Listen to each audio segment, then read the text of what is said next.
Congress is looking to invest in Ukraine's border while ours falls apart. Furries attack Utah elementary schoolers, and taxpayers are footing the bill for an experimental transgender surgery. All that and more, today in America. What's up, guys? I'm your host, Higby, and we're going to focus primarily on stories that you most likely haven't heard, things that have flown under the radar, so to say. In North Carolina, a 16-year-old high school student, McGee, was suspended for using the term illegal alien in his English class. The young man was reportedly assigned the vocabulary word alien, prompting him to ask, like space aliens or illegal aliens without green cards. A Hispanic student took offense and tried to fight Christian. The school's administration determined that the use of the term was offensive to his Hispanic classmates, and he was suspended for 3 days out of school. McGee pushed back by saying, quote, "I wasn't speaking of Hispanics because everyone from other countries needs a green card, and the term illegal alien is an actual term that I hear on the news and can find in the dictionary. Not only is that term found in the dictionary, but it's also codified in federal law, particularly 8 U.S. Code 1325, illegal entry by alien. Your tax dollars are set to fund Ukraine's border while your border remains in shambles. The most recent congressional spending package would see $300 million given to support Ukraine's border guard service and national police for, quote, international narcotics control and law enforcement, according to a screenshot posted by Congressman Bob Good, which does appear in the bill's source text. Meanwhile, the number of illegal immigrants who have crossed the U.S. border under Joe Biden has exceeded the population of 36 states. Each day, it seems another brutal murder, sexual assault, DUI accident, or hit-and-run arrest is made on a person who is not legally in this country. To put that into perspective, the amount dedicated to Ukraine would be 60% the amount we spend on salaries for border and customs agents in a year, amounting to a total $496 million, according to appropriations.house.gov. Speaking of the border, are your kids smuggling human beings? Newsweek reports that an alarming number of teens have gotten into the business of harboring and transporting illegal immigrants. In El Paso, a 15-year-old was taken into custody for smuggling and evading arrest with a vehicle transporting 5 migrants. A 17-year-old was arrested not long before that in Dallas.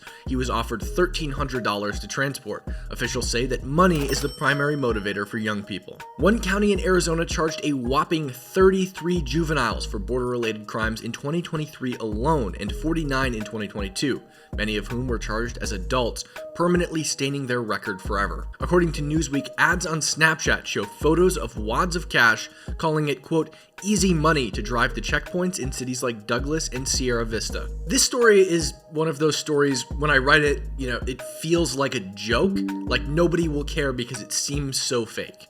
But I assure you, it's very real.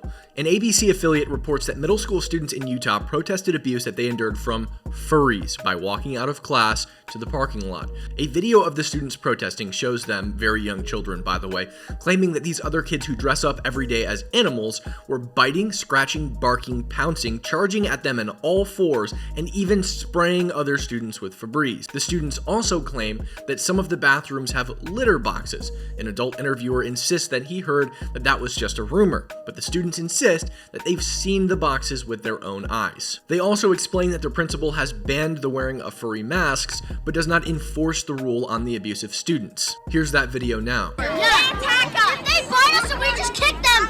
We get in trouble! They attack us! They attack us and we get in trouble. And how else do they attack you guys? They either bite us, they scratch us, they bark at us, they pounce on us. And then they run on all fours and pounce on people. Why are they spraying you with Febreze? Just because they don't. Because we apparently have rabies. And there's a rumor that they've been putting litter boxes in the girls' bathroom. And the boys. They started putting litter boxes. I heard that was just a rumor. No, it's true. Is this something you've seen? Yeah, they're putting litter boxes in the bathroom. So we can't talk or say anything to the furries or even look at them, but they can come look at us and they can say stuff to us and touch us. And they don't get in trouble, but we get in trouble. Interesting. That sounds like a double standard to me. Yes. Okay, you guys stay on the sidewalk, okay? How did we get to a world where the furries are the ones bullying other kids? This story goes pretty much hand in hand with the last. It seems like a joke. Students at a Georgia elementary school were shown a video of puppets. Now, in this video, there's 2 dogs and a chicken. One dog believes himself to be a cat, and both he and the chicken began licking themselves, meowing, and playing with yarn. The second dog takes issue with this, and he is then informed that he should be inclusive and allow the first dog to do whatever he wants so long as it makes him happy, regardless of whether it's true. Take a look. book. Actually, I like to play with yarn. Yeah, it's fun. Yeah. Or I like to clean my paws like this. Can you clean your face too? Yeah. Or we could practice purring like this. Yeah. And we could try to meow. Meow, meow, meow. Like that. It's great fun. You should try it. Why not? Yeah, let's go. Excuse me, would you? I have to go for a second. I'll be right back. No problem. Miss Madison? Miss Madison? Oh, hey, Gulliver, you're back. Did you find Barry? Yeah, we've got to talk. He seems like a nice guy. Oh, great guy, great guy. He thinks he's a cat. He thinks he's a cat. Yeah, he's over there, little yarn, purring, woof, and licking. Well, that's okay, isn't it? What? I think you should talk to him. About what? About being more like a dog. Gulliver, you're really struggling with this. It's weird. It's not weird, just different. I couldn't ask Barry to change who he is. That would make him really sad. Gulliver, accepting people for who they are is a very important skill. We accept you for who you are. That's different. I'm a dog who acts like a dog.